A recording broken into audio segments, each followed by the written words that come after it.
Like Lafitte, there are other places in desperate need of housing, some of them small communities in Louisiana's bayou parishes where there are still thousands without a permanent home. We checked in with one parish employee who became an unexpected anchor for the community 1 year ago today.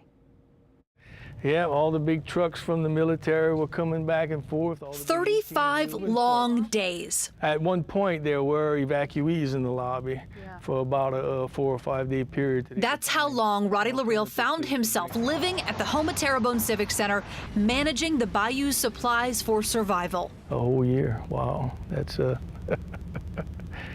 it's hard to wrap your brain around thinking about it. A whole year, time that's flown for some and stood still for others. How would you characterize how things are right now here? I would say improving, but improving at a snail's pace. It's the first time I've ever dealt with anything like this. This was Lerille then, when the Civic Center became a distribution center. Even with extensive damage to their own homes, he and some other parish employees worked more than a month straight, receiving and unloading 18-wheelers full of supplies and coordinating with the National Guard to get the supplies to communities down the bayou. At the beginning, we were working 20 hours a day at least to try and get everything straight, you know.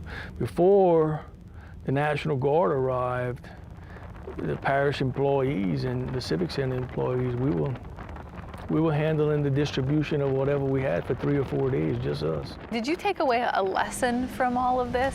I just think about it a lot, you know. I think about the people that just stepped up to the plate, you know, drove in from California, Chicago, you know. I think about the girl that filled up her U-Haul and brought it down here. You know, just people that just poured out their hearts, and it was just gave and gave and gave.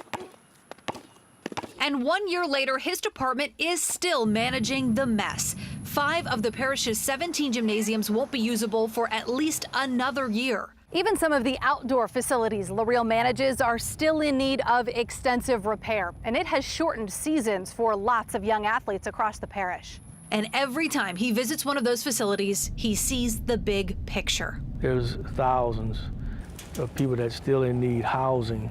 It's a very, very tough situation for a lot of people down in this area. The Civic Center itself sustained at least $2 million in damage, but Roddy says if he gets the call this year, he'll be ready, building on the lessons learned 365 days ago. This is where I'll be. I promise you that. I'll be here. If you need to find me, this is where I'll be.